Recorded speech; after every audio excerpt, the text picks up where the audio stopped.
gentlemen. Can I please have your attention? Can you dig it?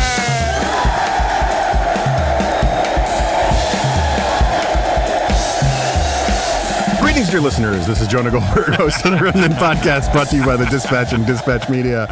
So it is literally impossible to get with a regularly scheduled episode of The Remnant. This is literally the last moment possible. I am live in studio at the to be named later memorial studio, podcast studio at the American Enterprise Institute with my colleague Chris Stirewalt, and this is the last moment before the election to cram in 10 pounds more of rank punditry into a 5-pound bag. And so he needs no further introduction. You know who he is. And we're just going to do, I like to talk about in these moments about doing counter programming. Yeah, this is programming. This is just programming. This is like the slipstream that the turtles in Finding Nemo get into, and they can get all the way to Australia without any effort. We're going right into the slipstream of rank punditry, and this is your last chance to belly up at the bar. Get your nose plugs, wipe the underside of your nose with that stuff they do in camphor in Silence of the Lambs when they're going through the swampified bodies. Ranker the inside of a tauntaun, none other than Chris Stirewalt. Chris, great to have you. Yes, exactly. I feel that when I left Fox News, I had a vision of the erudition and scholarly pursuits in which I would engage.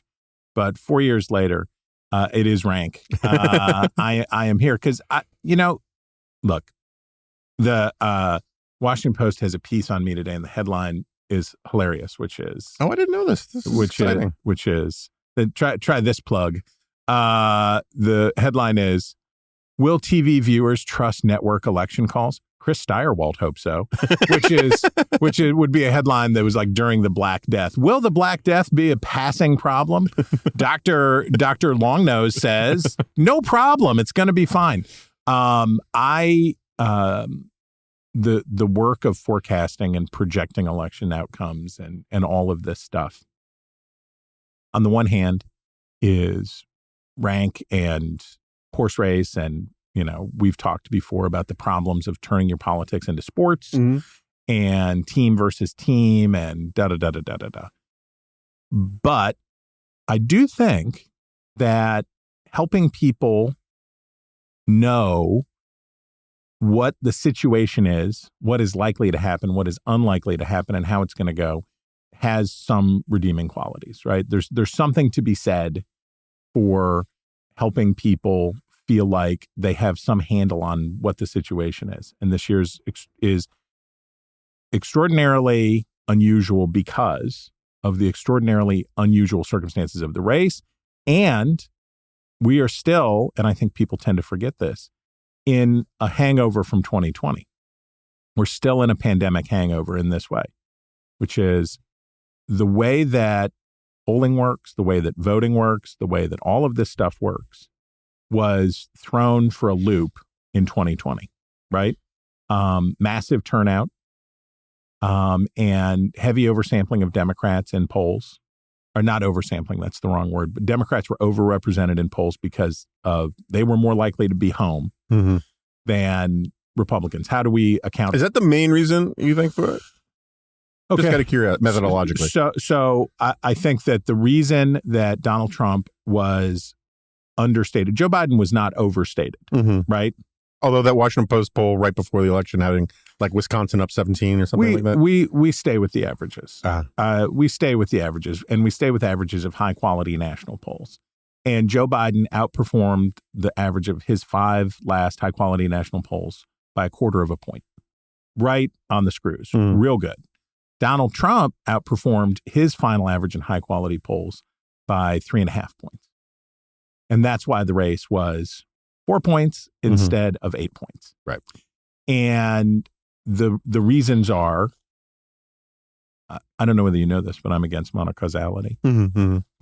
One of the reasons is the question of Republican response rates Our response rates to polls among Republicans, because people who demographically tend to be Republicans also coincidentally don't participate in polls. If that's the problem, if it's white men, if white men without college degrees are less likely to respond to polls than anybody else, then that would understate the candidate that the overwhelming majority of those voters prefer.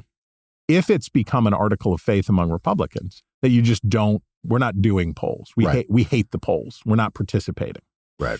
Then it's harder to control for because you can't weight the poll for, okay, we got to really dig deeper on white working class guys. You can't just say you can't, as they like to say, unskew the polls, right? You can't just add 2 points of Republicans to everything right. And say that that's good. But certainly COVID had a lot to do with why the polls in 2020 were off. Who was home? Republicans or Democrats? Right. Democrats were home. Right. They were taking the pandemic much more seriously than Republican. And we look at Republican states versus Democratic states. We see that the states with lockdowns, heavier lockdowns, tended to be more Democratic. So there was definitely as we lamented at the time, there was a strong partisan valence to how people were responding to and dealing with the pandemic. And that obviously would have effects on how the polling worked. How many early ballots should be returned in the great state of Georgia? Well, in 2020, a lot were returned because there was a pandemic on. Will the number of voters this year be higher than 2016? I feel, yeah, because 2016 was a very low turnout year. Will it be as high as 2020? I can't imagine that it will be. There's just the circumstances are different. There isn't the pandemic. People don't have as much time. Voting is there are more restrictions on when, where, and how you can vote. Fewer people say it's the most important election of their lifetime, which is interesting. Yes, which is good. Yeah. Which is very good, because other than the election of 1800, the most important election in American history is always the next one. We get to have one more, and that'll be good. But that's a very long way of saying we don't know what we've got cooking here, right? We don't really know what we've got cooking here. If it's an electorate that is like 2020, Donald Trump should win, right? He's within the swing state shift. He's well within the swing state shift. He's more popular than he was in 2020. He's more popular than he was in 2020, or the Democrat is less popular than the Democrat was in 2020. Joe Biden was much more able to be a blank slate, an alternative to Donald Trump. This time, Kamala Harris is trying to run as a change candidate who is member of an unpopular sitting administration. If the electorate looks about the same as it did in 2020, Donald Trump should win handily. But the electorate probably won't look like it did in 2020. And when we talk about, for most of our vocational lives, when we talked about low propensity voters, we were talking about mostly Democratic voters, right? We're talking about Black voters. We're talking about working class Hispanic and Black voters, people in big cities. These are the lower propensity voters. FDR coalition types. FDR coalition types, and most notably of recent vintage, in 2012, Mitt Romney looked a lot like Donald Trump did in these polls. Closed great in October. Republican number goes up, up, up, up, up. It's close. It's a tie. It's going to be very close. And then the Democrats' low propensity voters showed up, right? They came out in force, delivered Ohio and Florida handily for Obama, and he won relatively widely, though he was the first president to be reelected with a smaller number of electoral college votes than he was the first time. But if that's the story that we're familiar with talking about low propensity voters. Now the Republicans believe, and with the cause, that they have the low propensity voters, that when the tide comes in of these people who were frankly just not going to catch very well in the polls. These folks who are hard to poll, lower propensity voters, they're going to come in, and when the tide comes in, it's going to be red, and it's going to flip all this stuff. But we don't know, because we don't know how Black America is going to really respond to Kamala Harris. If you think white working class dudes are hard to poll. Try black working class dudes. Mm-hmm. Try to poll those folks. Try to poll the women who work in the casinos and hotels of Las Vegas. Mm-hmm. If they're there for Kamala Harris, she tips this thing the other way. So I think 2012 is a pretty good model for what we're looking at. Not that Kamala Harris will certainly win, but that the race is tied. It's as close as it can be. And then at the end, we'll find out what, to stay with the Las Vegas analogy, what's the river? We'll flip the last card and we'll see what's under there. And it'll probably be I hope, Lord, hear our prayer, that it will be pretty clear to us by 9:30 p.m. East Coast time on Tuesday, who got the better draw. There's an irony here in that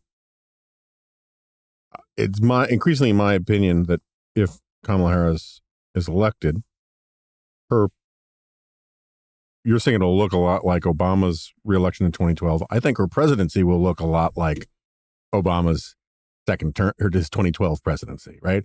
Doesn't have control of Congress, doesn't have control of the Senate.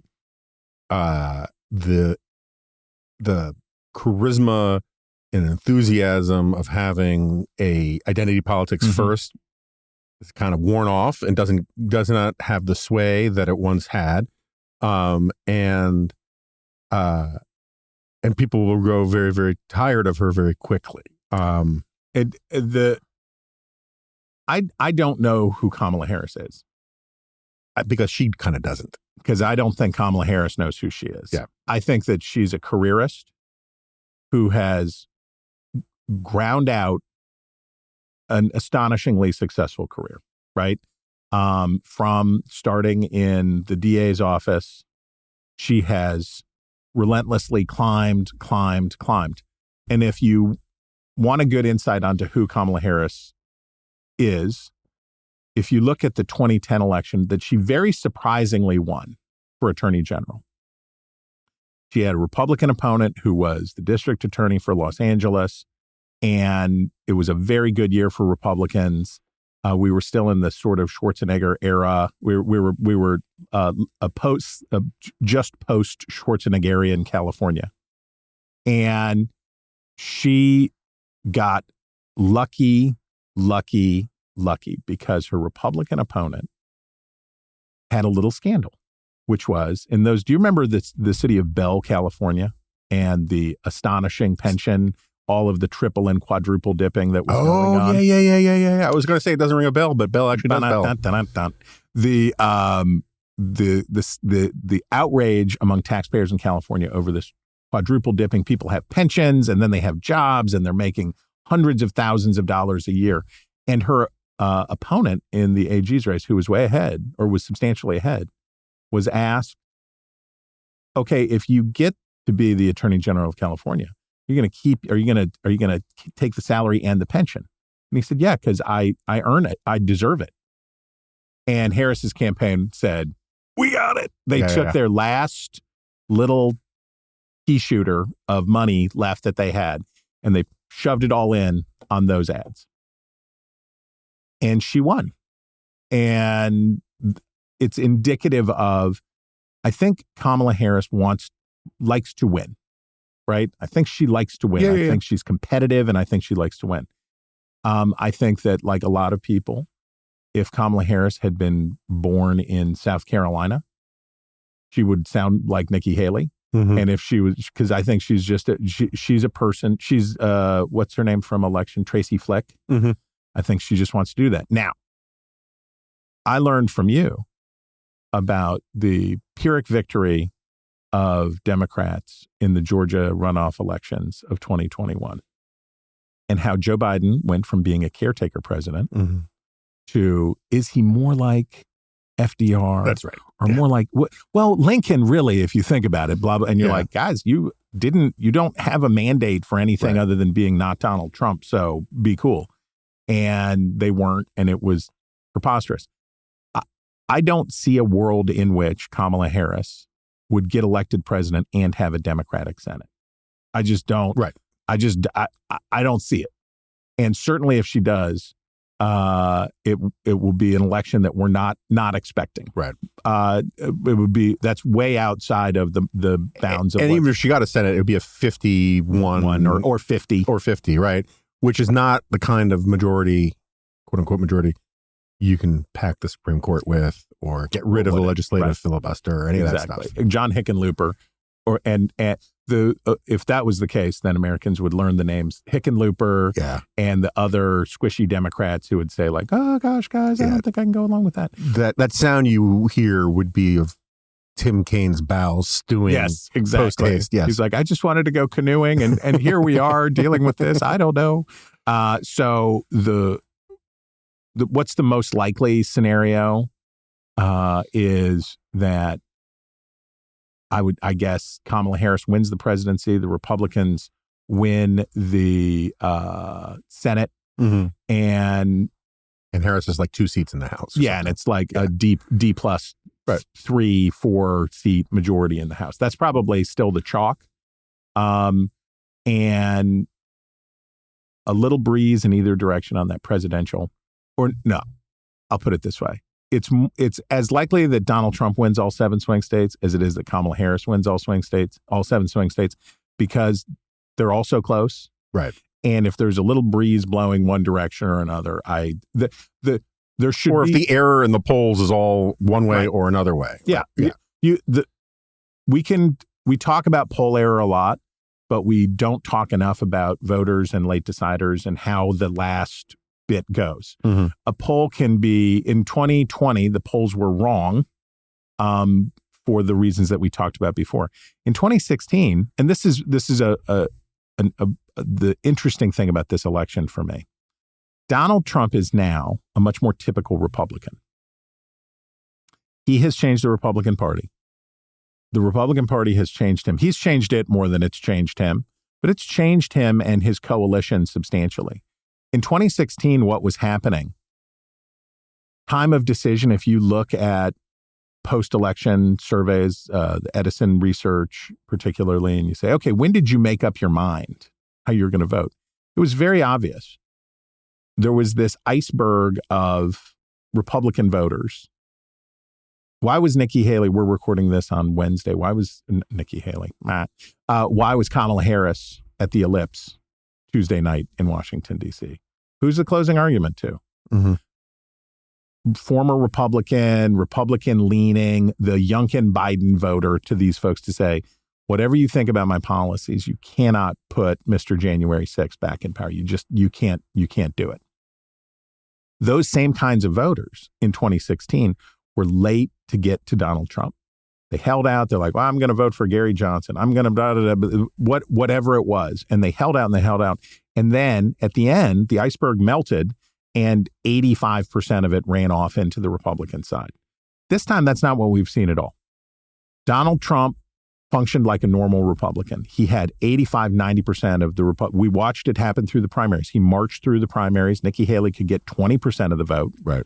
But Donald Trump was performing not as well as Joe Biden did in his, or not as well as a typical incumbent would do, but pretty much like an incumbent, right? He plowed through, and he's had the Republican Party behind him since Alvin Bragg, or whatever point we want to pick, when the Republican Party said, nope, we're in. Joe Biden's too crazy.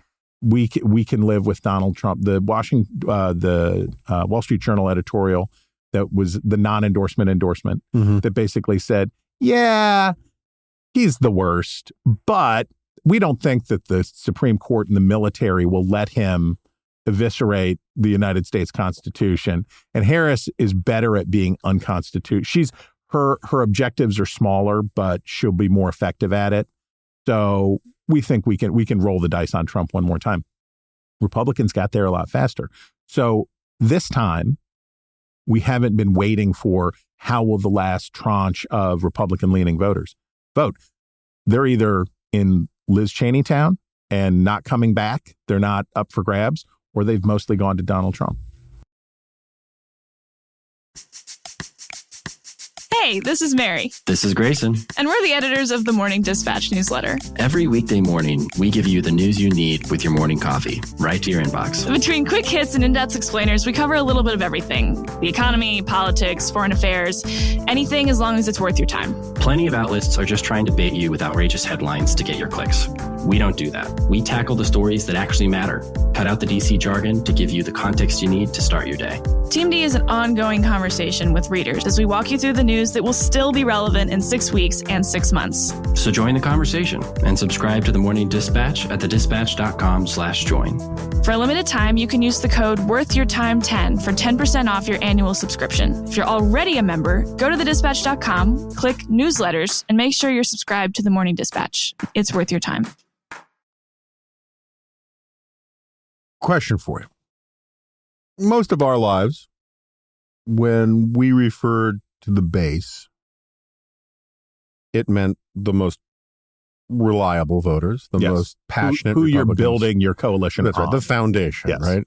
And the pattern was to, in primaries, get enough of the base, not all of the base, enough of the base that you could then add the normie establishment people on top of to get a winning coalition in the primary. And then on top of that, it would be base, then normies. I'm stacking my hands as if I'm, and then once you got the nomination, then you stack on top of the normies. So they're the middle layer now, the moderates, the independents, the swing voters, right?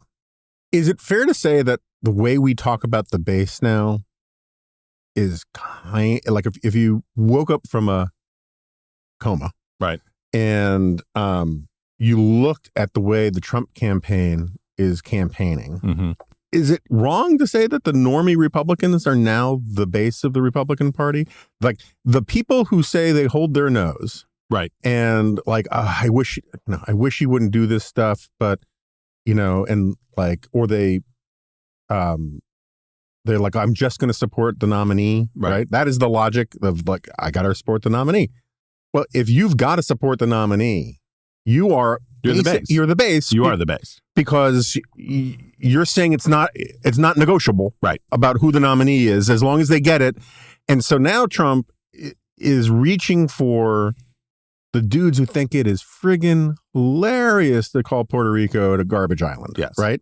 And those aren't the people in the middle. But his reach voters, his majority maker voters, right, are no longer middle voters, moderates, centrist, swing voters, whatever. Right. They are people who like him a lot, but just sort of feel like why vote unless it's really entertaining or there's drama on the line, right? But the basic point I'm getting at is that I think that the establishment types who see themselves as holding their nose for Trump and posing as if they're making a grave, difficult sacrifice to support the nominee. Or a cynical one, a knowing one. Or a cynical one, right? Or a transactional thing, who give you a lot of this talk. Yeah. Operationally, they're the base. It's like, I remember there's an episode of Diners, Drive-Ins, and Dives now we're talking. Outside of Vegas, where there's this guy who sells gyros, right? Yes. And at one point, Guy Fieri asks him, he says... Good pronunciation on both Giro and Fieri. Thank you very much. And there are no T's in his name, which is amazing. And at one point he says, so, can you answer the age-old question? Is it gyro or is it euro? And he says, if you give me $6, you can call it whatever you want. Like, all of the protesting too much stuff from people who say it's a transactional, it's lesser of two evils, I'm doing some of that or whatever, blah, blah, blah. If at the end of the day, their position is simply that they're going to vote for the nominee no matter what, right? They're in Trump's pocket, and they are the ones who have made themselves, in effect, the base. And we haven't heard very much from those folks this time. No. We've heard from people who won't, right? Mm-hmm. But I would say that Nikki Haley and Mitch McConnell and a host of conservatives have said, I'm voting for Trump. Next question. Right. I'm doing it. I'm voting for Chris Sununu and others. And there hasn't been like I'm going to, I don't know what I'm writing in the da-da-da-da-da. There are some of those people, John Bolton and others. But Paul Ryan. Yes, there are some of those. But that moment, that movement has ended. Yeah. The anguished Republican, and that's reflected in the polls, is they came in. They were there for Trump for whatever reason, whether they thought better to just have it be, if he's going to be the guy, better to have it be done with and get on with it, or what. They got there. We started, it's sort of like the abuses of the word evangelical. Mm-hmm.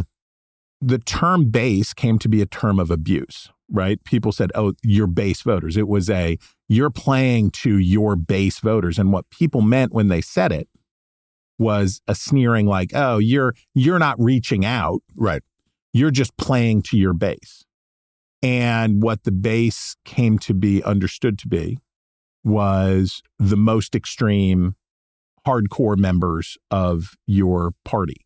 But as you point out, that's not really true. The pollster Whit Ayers, I like his construction of this, that the three parts of the Republican Party are always Trump, never Trump, and always Republican. Mm-hmm. And the plurality of Republicans are always Republican. And they're always going to be Republican because they're not Democrats. Right. That's why. Yeah. That's why. Whatever reason you can offer, whatever you can say, whatever. And why would you have a rally in New York City at all?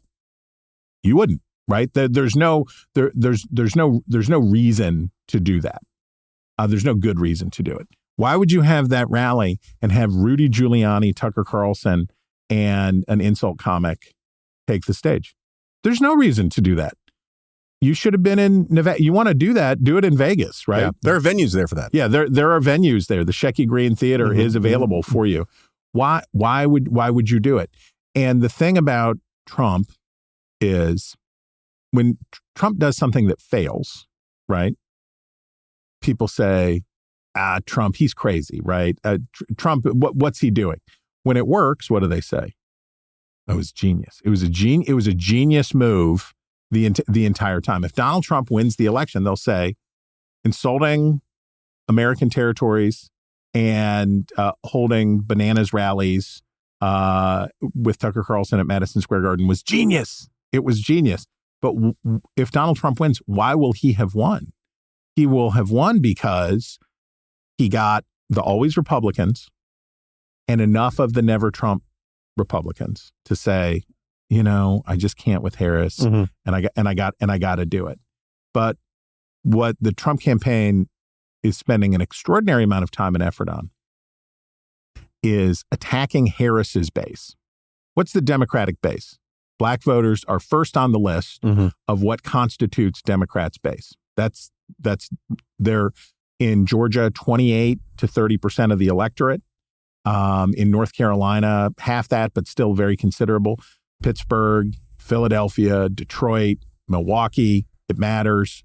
So the Republicans are spending a lot of time attacking Harris's base with ads on transgenderism that running during sports that are very much aimed at black men, running Charlemagne the God clips of them attacking Kamala Harris's past positions on these things. What I don't hear a lot from the Trump campaign is outreach. They did for a while. J.D. Vance's debate performance particularly was obviously very focused on the never Trumpish kind of the Trump skeptical and the persuadable high propensity suburban voters. Very much peace through strength and talking about all of that stuff. In the closing chapter, Nikki Haley is focused seemingly entirely on those voters. I keep saying Nikki Haley. Yeah, why do you keep saying Nikki Haley? I don't know. There's hopefully people in the psychological community who hear this will be able to diagnose the roots of this. But Kamala Harris is almost entirely focused on the Nikki Haley voter in the closing chapter of this. Maybe it's because they're both Indian women. That's why. That's they why. all alike to you. My God. They all look alike to me. They all look alike to me. What did Tucker Carlson say Kamala Harris was also? Samoan Malaysian? Samoan Malaysian. What was that a reference I missed? Like, is there a Fever Swamp thing on this? No, I assume he was just saying some brown person. I assume the message was because for him they all do look like some Asian lady, right? Yeah. Some South Asian lady. Anyway, the they're focused on those voters entirely. It seems like they're doing nothing for their base. They're not talking to progressives at all. They're counting on Donald Trump to mobilize progressives. But Donald Trump is focused on low propensity voters, and a lot of them in Harris's coalition. Mm-hmm. It's a two very different views of what is going on here. Yeah. Harris's campaign believes that they can win it with high propensity voters who reject Trump at the end. They think abortion and other issues, that if you move white women 3 points, right? If you just nudge them over, they're the single largest, if you want to do it by gender and race, white women are the single largest constituency in American politics. Yeah. And they're good voters. I mean, that's why because they're going to be 54% of the electorate. Yeah. And these abortion referenda are on the ballot in 7-10 states. And their belief is that the Kentucky windage here is going to come from the high propensity voters, mostly women. The Trump campaign believes that this is going to be fought out between getting enough dudes to try to offset low propensity male voters. I think there is Republicans love being the party of the working class so much that people who didn't previously call themselves working class, this is an anomaly of polling. I'm sorry to go on a little siding here, but the shocking number, the change in working class people who identify as Republicans. You look at the Gallup numbers and it's like, wow, the parties have totally flipped about who's working class and who's not. Oh, that's interesting. I wonder, as soon as Republicans started talking about the working class, how many people who previously would not have said that's interesting, that they were working class said, you're darn right, we are the working man's party. Yeah. It's sort of like the Trump boat parade. Yeah.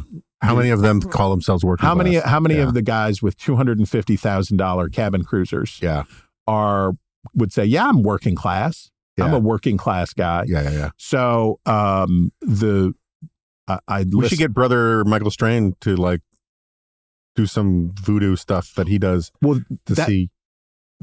That's why we use college education. Yeah. That's why we use college education, which is $100,000 is a lot of money if you live in Ashtabula. Mm-hmm. Not a lot of money if you live in Washington, D.C. Mm-hmm. So income is not a great, and going to college doesn't make you smarter, makes many people stupider. Mm-hmm. But it is a good screen. But in clever ways. Yes, that's right. Yeah. It's a good screen for income, basically, right? And it's a good screen for regional inflation on income.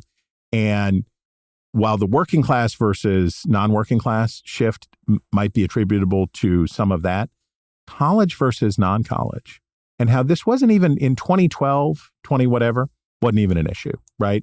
There was the correlation between college education and partisanship. Once you controlled for geography, gender, other things, was negligible, if any. There was nothing to it. Now it's iron, right? Yeah. Democrats win college educated. And to your great interview with Seth Maskett and his really good piece, parties realign not to seek new coalitions as much as they realign because their coalitions have changed, right? The ground changes underneath. The Republic. Why do both parties talk about tariffs so much? Because everybody wants to win Pennsylvania. Mm-hmm. Everybody wants to win Michigan. Mm-hmm. And they go where the voters are. And in the Democratic coalition, you raise the question of what does a Kamala Harris presidency look like? I mean, obviously, what does a Donald Trump presidency look like is a much more interesting question in a lot of ways. Yeah, but I'm much less curious about that because I have strong opinions on it. But maybe our listeners don't. So we should get to that. But the question of what does Kamala Harris's Democratic Party look like, and are they The Republicans have fully absorbed the message, attitudes of their new coalition. They are born fighting. Mm-hmm. They are mean, angry, upset. They are downscale. They are there, right? They are quick to take offense. Quick to take offense. They are, if West Virginia, my home state, is the second most Republican state in the country on the presidential level, mm-hmm. the Republican Party looks a lot like West Virginia now, right? Mm-hmm. And what I call the hillbilly firewall across Appalachia and into the Ozarks, that's the breadbasket of the Republican Party. And if the Republican Party looks and acts like that, they found a very unusual hood ornament to put at the front of that. But underneath it, the party reflects those voters and what they want and what their ways are. The question with the Democrats is, what are you going to do with all these suburbanites? Yeah. What are you going to do with all these people who are not progressive? They're not woke. They're not whatever. They can't hang out. They can't hang out in the hillbilly firewall. They're not comfortable in the Republican Party anymore. And is the Democratic Party really able to provide a viable home for them on a forward-going basis and do it without losing their core voters, black voters, and that jazz? So that's what we're waiting to see. So it's funny you bring up the Seth Masket, who's a good guy, and the realignment stuff. I kind of feel like I didn't press this. It's been bothering me for a couple days since I did or I guess it was a couple weeks now. It's sort of like my thing about the base is that what we think of the base isn't necessarily the base anymore. Right. I increasingly feel like if you go back and you look at the literature on realignments. Yeah. I know where you're going. Up until 2000, right? Yeah. What a realignment was how a party becomes a majority party that had previously not been. Was I standing in my kitchen shouting at my Bluetooth as I listened to that interview? 1980? Right. 1980? What? And so like the Sun and Moon Party stuff, which is in abeyance, right? Yeah. We have two moon parties now. And they're both mooning us. But they're mooning us hard. He's got jokes. He's got jokes. But no, I've been trying to figure out wordplay for black male ballots. Stand by. But I can't stand by. I may have to leave. You have to do it in wriing to make it kind of work. Otherwise, it can go just all over the place. Yes. And you'll get groans at Madison Square Garden. The Jimmy the Greek endowed chair. The problem with the way we talk about realignments now is that the political scientists like Masket and the people he cites and all that, they're still thinking, this is my theory, right? Okay. That they're still thinking of it as a thing where, the FDR coalition gets formed and it's the Sun Party for 2 generations, the Reagan one, which is like a generation-ish, right? And that doesn't capture the very real realignment we're seeing right now. Yes. Which is, and the thing that's so misleading about it is because the parties are tied, it feels like there's not a realignment going on, but in fact, what's happening is like it's Red Rover. Yeah, people are changing their jerseys, right? Yes, and they're just switching teams, mid-season, and we don't call that a realignment, but it's obviously a realignment. The New Deal coalition, you could say, expired in 1964. That it reached its high water, the absolute zenith, in 1964, and then we got to work making a new coalition. We got to making new coalitions. Mm-hmm. When I talk about realignment, I talk about voter and geographical political geography realignment. Right. And the states of the South migrated from one party to the other party, and it was fast. Yeah. Right. It was from 1964 to 1968. By 1972, you have the holdover period. And you can talk. We could go back to 1948 and talk about the Roots and the Dixiecrats and all that jazz. But 64 to 72, you have the holding pond of George Wallace there. But that was just a little way station along the way to what was going to happen. and the parties realigned. 1980 is the capstone on what's the new alignment. What are the states like now? Go back and look. My research assistant, Nate Moore, has pinned up in his cubicle here the Cook Political Report swing state chart for, I think it is 1996, one of those. Go look at what the swing states were. Yeah.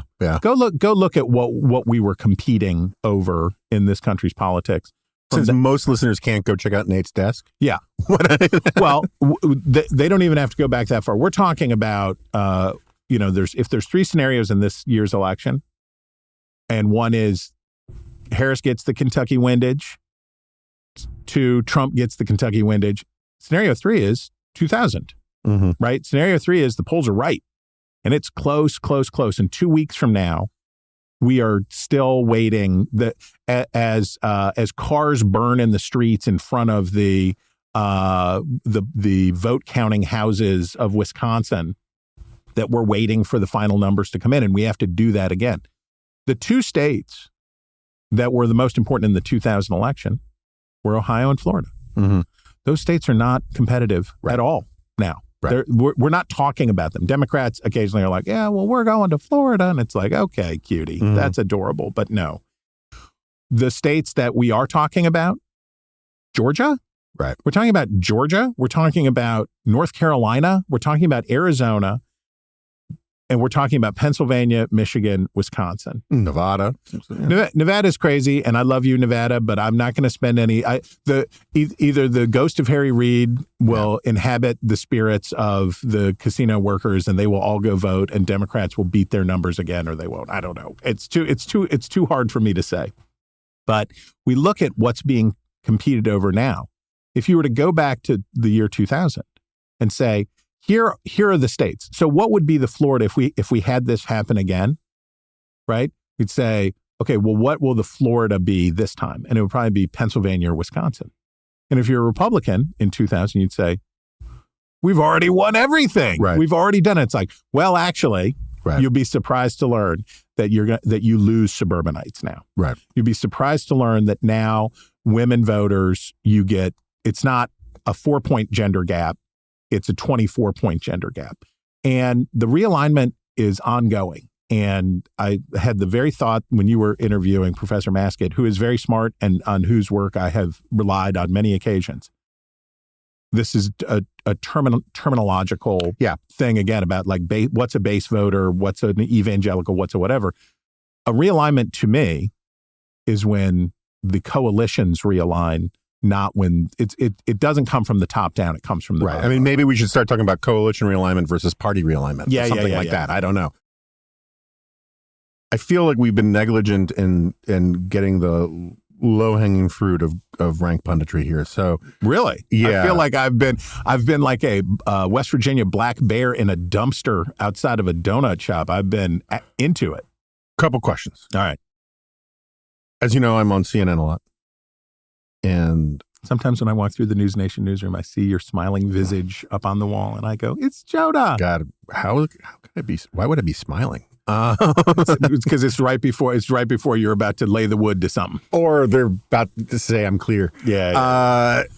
I like my colleagues at CNN, and sociologically, I have no idea if people find this interesting other than people like you who are also live in these waters. The sociological differences at the internals of cable networks are fascinating to me. From the makeup room on down, it's just interesting. Anyway, but one of the benefits of being at CNN is, and I don't mean this to be necessarily disparaging of the official Democrats at Fox News, but you talk to more relevant and informed Democrat and liberal activists than you would at Fox, right? Yes, that's very, very true. Yes, very true. At Fox, they're often like the colonial Williamsburg version of Democrats. Exactly. Right? Why, hello, young man. I was just here making barrel staves when I worked for Walter Mondale. That kind of thing. So you're on with, or you meet in the green room, people who are like in the mix of democratic politics and all that kind of stuff. And one of these people made a very good point to me, or at least it seemed like a good point. I should say, or I will forget it. Jessica Tarlov at Fox still does a good job. She does. She continues to be. She's sort of the exception that proves the rule. Yeah. Look, I'm not saying that every Democrat on CNN is like superior quality. Some of them are hacktacular because this world is full of hacks. Like it's their job to be hacks. I don't mean it as necessarily pejorative, right? They say what the talking points of the day are. But anyway, one of these people is making this point to me that I think it was well taken. There are a lot of people out there who are saying, "Oh my gosh, look at the Republican early voting compared to 2020." Yeah. And they say this proves that Republicans are having a really good year. This is so much better than before. And she was like, look, this person was like, look, in 2020, the Republican candidate told them not to do early voting. Democrats took the pandemic much more seriously. So, of course, there were going to be more Democrats early voting than Republicans. This time around, the Republican candidates told them to do early voting. Mm-hmm. And Republicans in 2016 and before were actually better early voters in a lot of places than Democrats were. So it's not like all they're doing is eating into their election day results. Or they're not. Or they're not. But the idea that it's obvious that this is like they're still going to have the same kind of turnout on election day. Okay. We don't know. The percentage of American voters who voted early and absentee in 2016 was 40%. Mm-hmm. The percent of American voters who voted early and absentee in 2020 was 60%. Right. We had a 50% increase in the number of early and absentee voters. We're not going back to 2016 numbers for early and absentee, and we're not going to hit 2020 numbers, but it's going to be more than 2016. Right. Right? So the long arc, the trajectory, remember, states like Oregon, Washington, other states are all male. Mm-hmm. They're all male. And the trend toward early and absentee voting will only increase. Right. Convenience voting. Americans, we love convenience. Which I'm against, by the way. Right. But I am also against convenience voting, and I believe that we should vote in person. Election day should be a national holiday. Make it a 4-day weekend. Have it on Tuesday, and let it be. But I think it's also good for people to vote with their neighbors. I think it's good for people to participate. There's two middle-aged journalists can attest. Without deadlines, yes, the world spins off as axis. That's right. And we all are too lazy to get out of bed, and we die from malnutrition because we sleep. We cannot have election month. Election month is not the count should not take 14 days for California to call all of its House races. Yeah. So anyway, the trend toward convenience voting, if you plot it out since the 1960s, there it is. It goes up and up and up and up and up, and it will be up this time. All the things that you described, Republicans embracing early and absentee voting after in 2020, specifically denouncing it, it became part of the creed, if you're a Republican, that you were against early and absentee voting. Because you know what they thought? Did you see the guy, by the way, I think it was in Indiana, who was complaining about his vote being switched, and then they checked it out and he was actually rigging the machine himself? Yeah. He was a bad person. Mwah. So if you believe that if you vote early, the goblins will switch your vote, you don't want to vote early. You want to go on. All of that sort of the necromancy of these things. Republicans have been big on early voting this time. Do it. Is this a good sign for Republicans or a bad sign or neutral? We don't know, because we don't know what turnout's going to be like. This is the thing that pollsters don't know. This is the thing that we don't know as we analyze this stuff. Is this indicative of massive Republican turnout? If you're a Democrat, you look at Wayne County and you look at Detroit and you say, wow, turning out, right? Early vote is big. Look at the turnout in Georgia, and you can do it. In Georgia, you can do it by race. You can do it by Georgia provides a great bouquet of demographic information. The way I'm treating this is we got less than a week to go. You know what we ought to do? Wait and see, right? So that raises an important question. Because I agree with you. Like, to me, the early voting returns. You see them all over the place on Twitter. It's sort of like when you were a little kid and like you saw the wrapped presents under the Christmas tree. Yes. And your imagination runs wild because you don't know what's inside them, right? And it turns out, man, that could be a sweater. Right. You know, you say that Georgia gives this demographic data and all this kind of stuff. They're not asking, how are they getting, like, so how do they know a black Democrat voted? Like, where does that information actually come from the voter file, right? So who's asked for the ballot, right? And what are the demographic characteristics of the people who have asked for the ballot? So they won't release the name of the person. No. But they will release a black male between the ages of 40 and 50. I don't believe they provide the voter file. I believe they say this many people of this description have returned ballots. Okay. This many women. This many. And do other states do it differently? Well, Georgia they have to ask about race. Mm-hmm. Other states don't have to ask about race. Georgia has to ask about race because of the. Well, what about political registration? Because that's more. Well, not every state does political registration. Right. So some of these numbers that we see, the point I'm getting at is some of the numbers we get from this early voting, when they say X number of Republican votes. Some of that is just because these votes are coming from Republican districts and they're doing a math about. In some cases, and in other cases where you have partisan registration, you have, and I don't know right now. I don't want to be wrong about which states have partisan registration and which states don't. So some states say this is your partisan registration. This is who you are. States that have open primaries, nonpartisan primaries that have that stuff typically don't do. States that have closed primaries that you have to be registered in this party to vote. Or what about Wisconsin with same day registration and changes? You could drive yourself crazy looking at all of these things. And what tends to happen is just a metric buttload of confirmation bias and availability cascades. If you're a Democrat and you want soothed, you can go out and you can look at these data sets that say, yeah, actually, it's going to be this way. If you're a Republican, you want to be soothed, you can go do it. And one of the things that's convenient for Republicans is that both Republicans and Democrats seem convinced that Donald Trump is going to win. Mm-hmm. Both Democrats are deep now in the despair cycle, right? They are. Now, do you think that's bad for them or good for them? It's good for them. Yeah. Oh, yeah. If Donald Trump loses this by a whisker, right? If he comes up short, we'll say, oh, Hillary Clinton, right? Oh, yeah, they weren't crazy about him. A big part of their base wasn't crazy about him, and they didn't think he needed it, and they stayed home. Whereas the Democrats, if there's one thing that the Democratic Party since 2016 does, it votes. Mm-hmm. They are voting fools. The underperformance of Republicans in 2020. So I guess I would say this.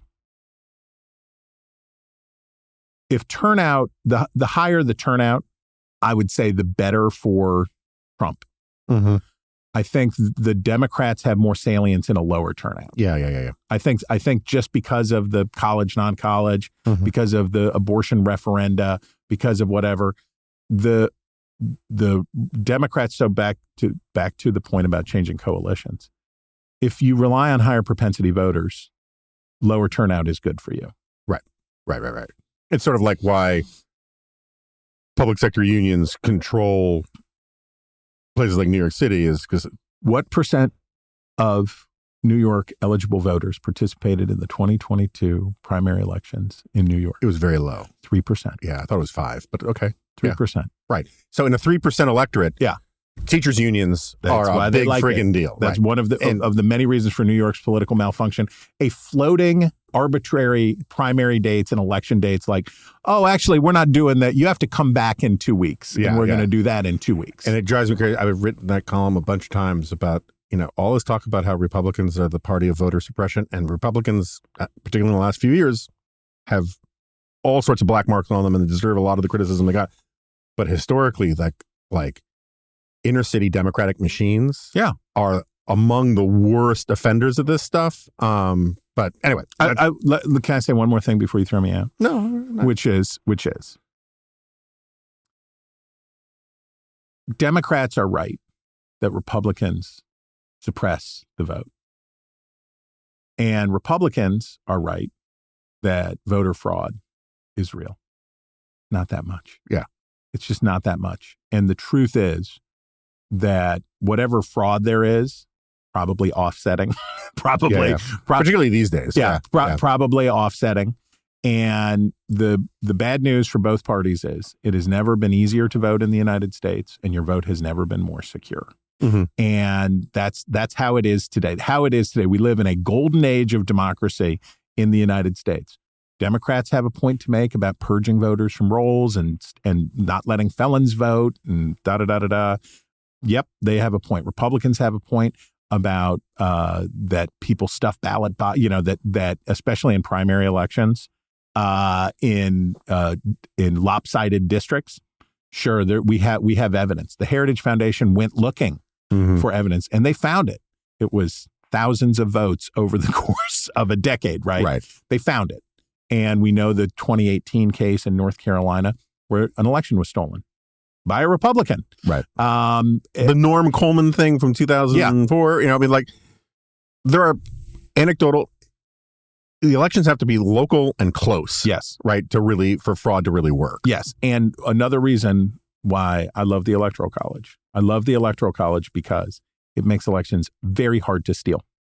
Because you got 51 contests, not one number. And I tell people when they say the two questions that I know you get when you give talks, because I get them everywhere. What about a third party? Mm-hmm. Oh, Lord, people. Mm-hmm. And number two, what about the Electoral College? Mm-hmm. And the Electoral College, I say to people, picture January 6, 2021, and there's one count. Right. There's an office in Washington, D.C., where the commissar of presidential elections resides. How does Donald Trump approach trying to steal that election versus having to get on the phone down to Georgia to Brad Raffensperger? You got to find me 40,000 votes, my friends. You got to get it done. We're going to need it. It's much harder to steal a decentralized election than it is one that is centrally impaneled.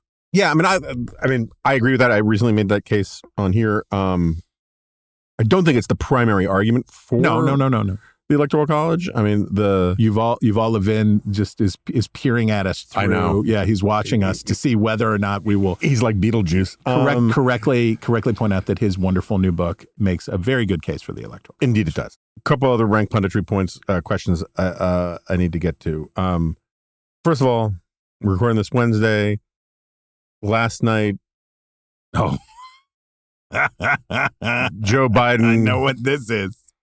He sounded like he was sending back lime jello at the home. Yeah. But he, You say? he had this line where he was outraged by Trump's rally, and he had this line where he says, the only garbage, talking about the stupid comedian, the only garbage I see are Trump supporters. I think a fair-minded person listening to it heard him say that. And I think Biden tried to clean it up. I also think that, if you're inclined to think the best of Biden, you can hear it and say, that's not what he meant to say. And I think it's going to be a little bit of the blue dress versus gold dress thing for people. And it doesn't matter all that much. And good for him for trying to clean it up. But, back when we were talking about how Trump's coalition is easily offended, the hunger, the desire among J.D. some Vance people called it disgusting. Yeah, the disgusting craving to be called garbage, so they can take offense because they love that deplorable stuff. I think is such a weird tell. But anyway, so I don't know if that's going to matter. I don't think it's going to matter. Just tell me who the voter is. Yeah, who's going to change their mind? Who's the voter that was like, you know what? I wasn't going to vote. Right. But now that that I've heard a clip of Joe Biden on a Zoom with a Hispanic group where he seems to say that I'm garbage. Now I'm prepared to. I don't see that. I can think of a voter. Yeah. Who, hearing about the comedian who originally said Garbage Island, I don't think there are a lot of them. Well, but I'm curious what you think. So yes, it's true that for the J.D. Vance posse, this is casus belli. This is why. Drag your mother-in-law to go vote. make everyone vote. They must vote to stop Joe Biden, who says that we're garbage. Right. And by the way, who won't be president? Yeah. And by the way, I have no idea what Joe Biden meant. Yeah. I don't know what Joe Biden meant. Joe Biden didn't know what he meant. And letting Joe Biden continue to do these kinds of things is sad. Yeah. Right. Yeah. It's like watching Lee Corso on College Game Day, where you're like, let him go home. Make him go home. Don't make him come out and do a Zoom with Hispanic voters, but he wants to do it. So it's funny. Like for the previous 2 days prior to this, people were saying, "Why won't the Harris campaign use Biden more?" I'm ready to go. I'm ready to talk to you people. So that piece aside, what's the problem with the Madison Square Garden rally? The problem, yes, there are Puerto Rican voters in Pennsylvania.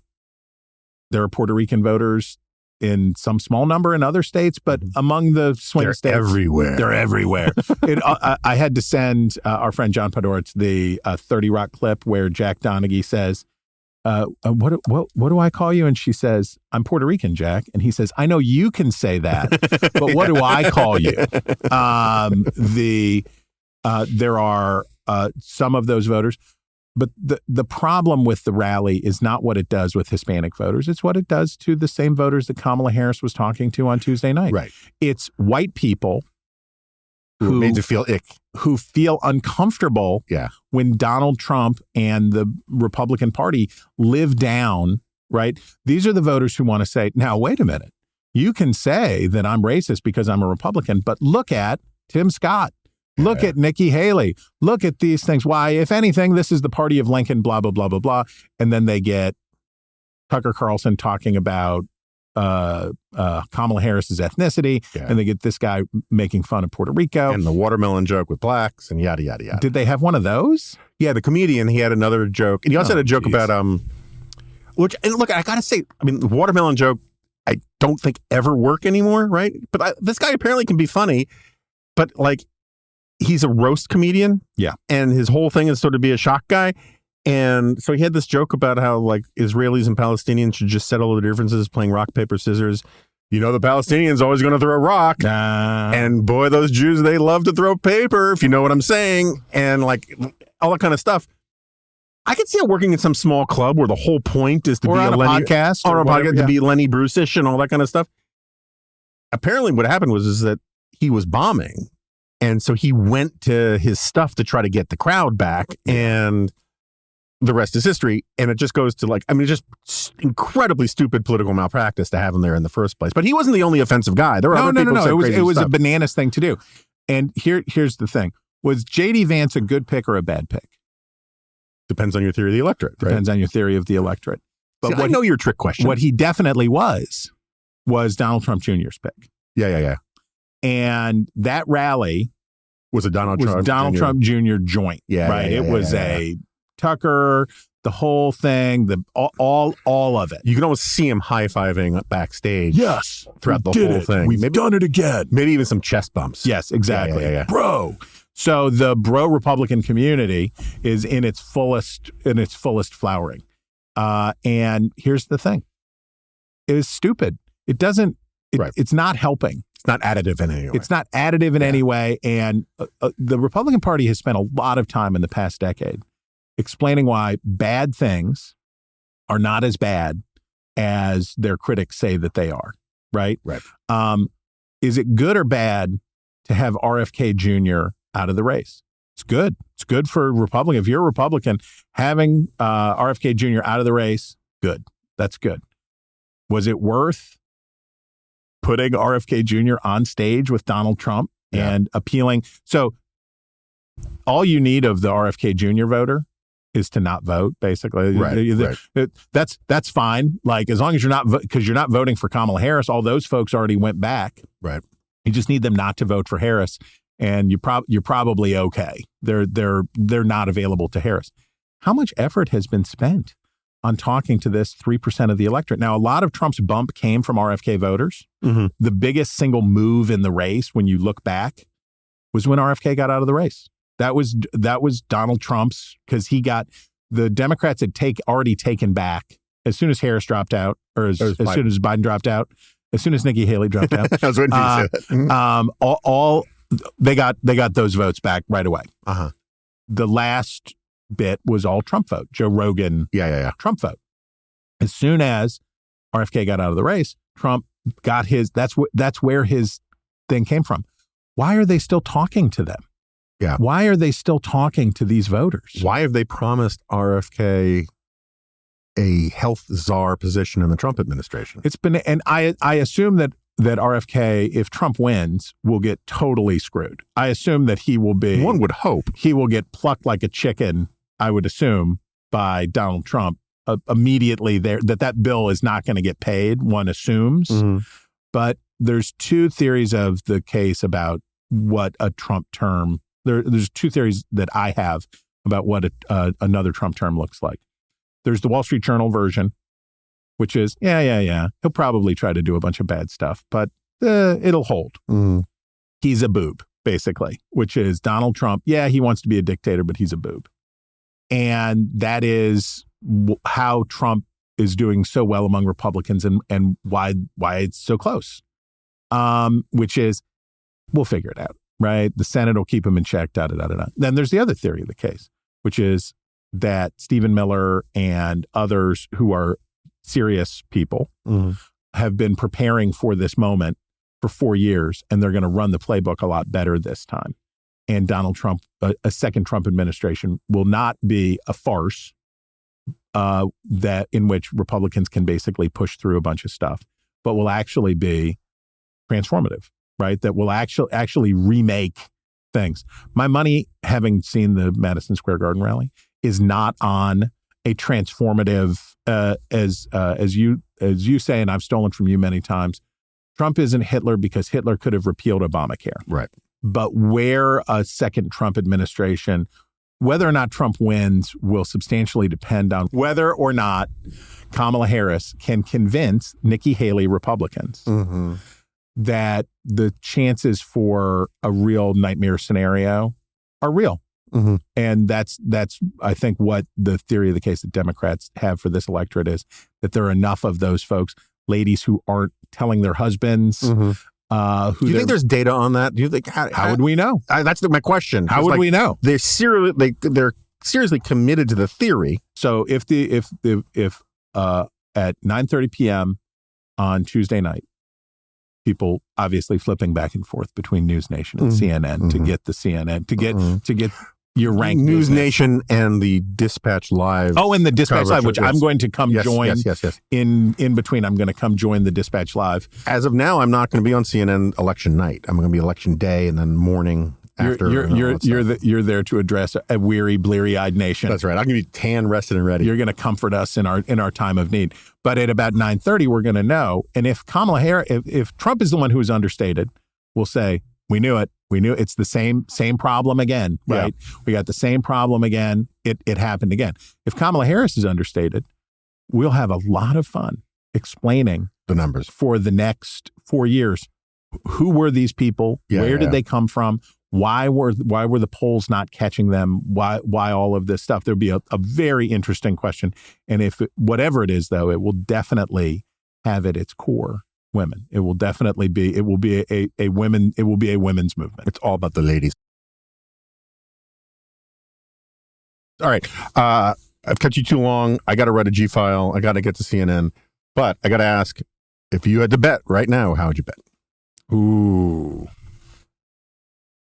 I don't know. Even money. I don't know. I mean, I guess, how about this? Since I don't want to be a bettor, but I will be an odds maker. Fair. I'll say that the Vegas line, the Stirewalt Vegas line, is Harris, narrow electoral college victory, Republicans 52 in the Senate, D's +3 in the House. I think that's the chalk. Okay. And on election night, what do you think will be the bellwether state that'll tell us, not necessarily who won, but who's likely to win? Georgia, baby. Georgia. So she wins Georgia, you think it's it? No, she doesn't even have to win Georgia. We'll be looking. So Georgia closes early, counts fast, runs their elections very, very well. They're the first of the swing states to close. at 7:00, and they're going to start giving us reams of data. And we'll know about black turnout. We'll know about how the suburbs are going. We're going to start to get all this data. And then North Carolina closes at 7:30. So and North Carolina has great target counties about how the huge question, black turnout. If they turn out, if black voters turn out, and this is one of the things that cracks me up. Republicans are like, we're doing better with black voters. You're going to lose black voters by more than 2-1. Right. So whether there's how the black vote breaks is significant. How much of the black vote there is more significant, right? Are these right? voters So this turning? is the distinction that I think people keep losing, right? It's Harris could easily get 90% of the black vote, but the share of the vote that is black is the thing that really matters. In Georgia, if we get if we see that the electorate is 28% or more black, it looks good for her. Looks real good for Kamala Harris. So we have these key precincts and key counties in those first two states because Georgia and North Carolina have enough of everything in the country as a whole to tell us a great deal about what's going on. And by 9:30, I expect that we'll know which of the three scenarios looks the most likely. That Harris is understated and we're on our way to a 2012 kind of situation, that Trump has been understated and we're on our way to a better than 2016 for him, or that we're going to 2000 and it's going to be a recount and it's going to be... And you'll be texting me constantly. I'll be texting you constantly, but mostly dank memes. Fair. Yeah, just to clarify my point. Yes. You would rather, and I'm just making up numbers. Yeah. You would rather win 70% of the black vote if the black vote was 50% of the electorate than win 99% of the black vote if the black vote was only 15% or 10% of the electorate, right? You got it. And I think that people lose this point. Like, I think a lot of the black, quote unquote, black vote that is on Trump's side probably isn't going to actually vote. Like a lot of people who are answering these polls saying, oh, I kind of like Trump.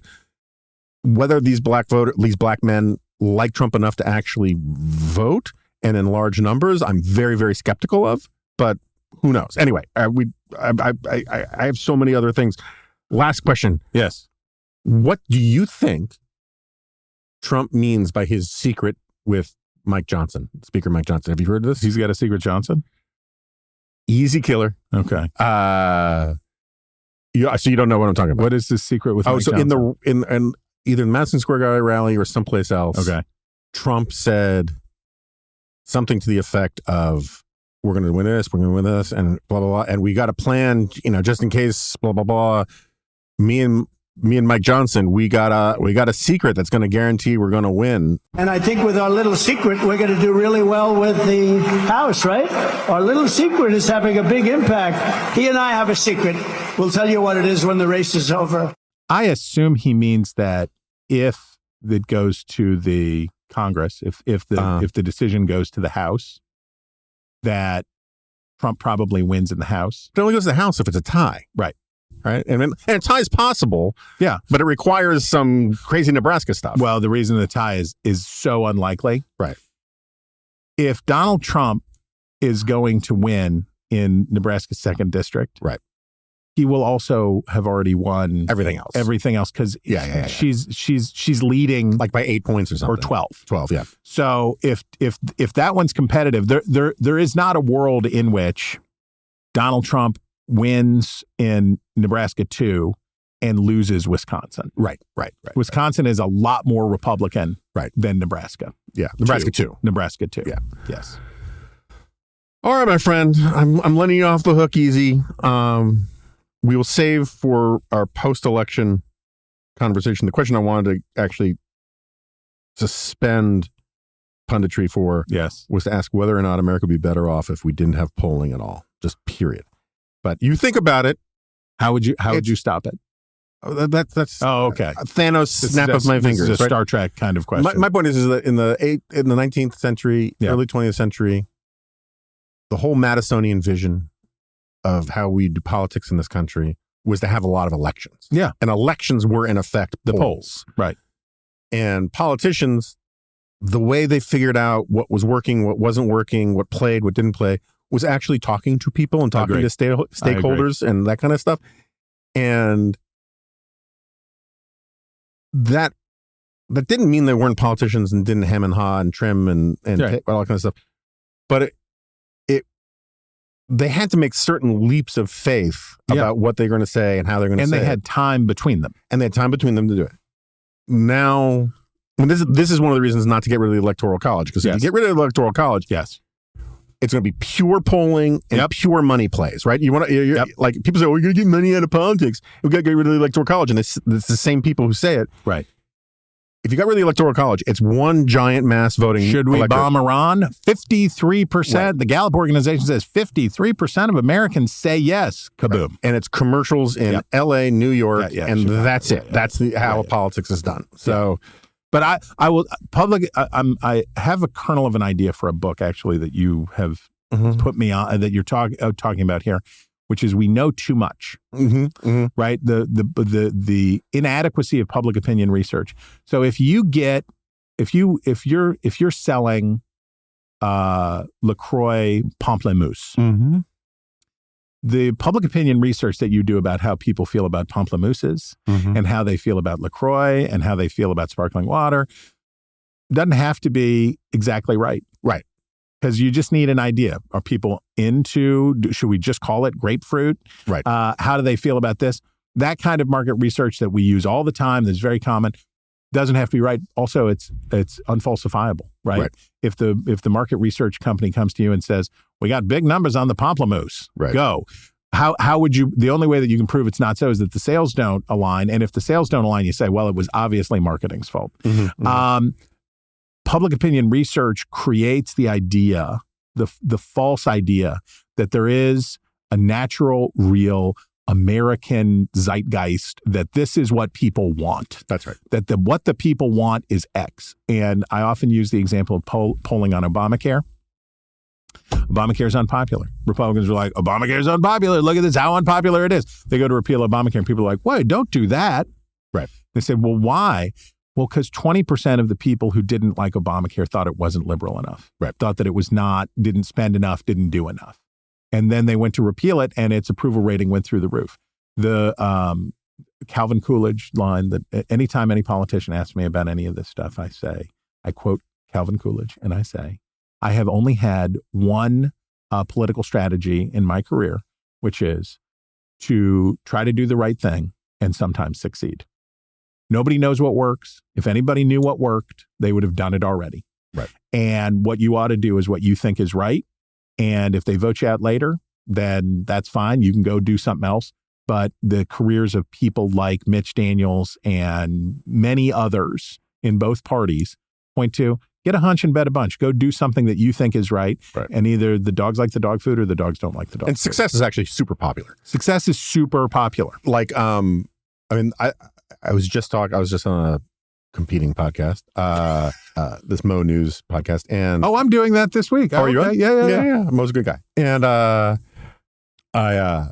we were talking about this, and it was like the examples I used were Kamala Harris's poll numbers. Right?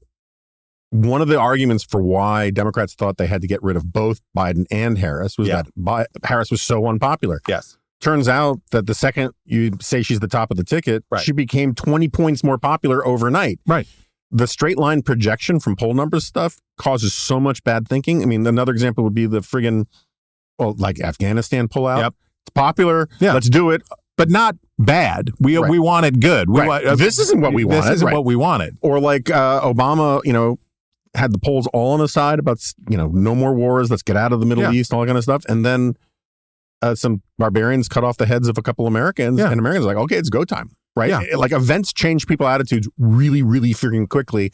And if all you do is make straight line projections from poll numbers, you're going to get blindsided and whipsawed all the time. We live in a time now where both parties are big time small d Democrats. Yeah. Big time small d Democrats. We need the small r Republicans to fight back. We need the small r Republicans to fight back and have a system. We have a system that shapes its citizens, and that's good. right? The Levinian point of that these institutions are formative, not just of the people who are in them, but of the people who vote in them. And the public opinion research has been a false idol. I love public opinion research because after the election's over, I get to filter through sift through all this stuff and say, where are we at? These are great snapshots of who's in this country. But as Donald Trump proved in 2016, nobody knows. They don't know. They don't know what people really want, and people don't really know what they want. Yeah. And human beings are too varied and interesting to be reduced to those things, and it's unworthy of a great republic. So it's interesting. You said Levinian as in Yuval Levin. Mm-hmm. Most schools of thought are the people use the last name, but sometimes like no one says Aquinian, right? They say Thomistic, right? We say Aquinian. I don't know what the Catholics say. Yeah, but we say Aquinian. Do you? I'm trying to think. All right, so like, is Thomistic not Thomas Aquinas? Isn't Thomistic? We're going to get in huge trouble with the Catholics because I don't know. And now you've scared me off of my point because I was going to say maybe we should call it Yuvalian rather than Levinian. Yuvalian is better because I only know one Yuval who is a leading public. Well, there's that Yuval Harari guy too. Whatever he's a pretender to the Yuval throne. Indeed. So I'm with you. Okay, so not Levinian, Yuvalian. Yeah. All right. Well, we'll put it up to the listeners. All right. Chris Stirewalt, thank you very much for being here. I know we went long, but it's time. It's our season. It's time. It's Easter and I'm the bunny. Okay. Brother Stirewalt has literally just left the studio. I had, there's just so much rank punditry to go through. I think we covered a lot. I always think that the best parts of our conversations are when I say we're done and then we just get into the one more thing kind of phase. It's going to be a craptacular next few days, and then cheer up for the worst is yet to come. So I will have plenty of opportunities to talk about my theories about what the Trump administration will look like. I don't think that Chris's two scenarios are the only two scenarios. It was great talking to you all. I'm just burnt out. I don't want to talk about politics anymore in any way, shape, or form. So, but this is the life I have chosen. So I don't know if we're sold out on the Dispatch post-election event. I know we were getting close. If we are not sold out, check the show notes on here or go to the site, and we'll have links up for you to be able to buy tickets to it. And if it is sold out, get your tickets early next time. So, and also we are going to do this Dispatch live streaming thing on election night. We don't see it. It doesn't mean you have to turn off your CNN or your Fox or your MSNBC or your News Nation or anything. But you can check in with us, put that stuff on mute from time to time, and we will be trying to put stuff into better context than maybe you can get on TV. And we're going to try to have people reporting from every swing state. And we're going to try to keep the nudity tasteful and integral to the plot. So with that, thanks for listening, and I will see you next time. No, you won't. See? This is a podcast.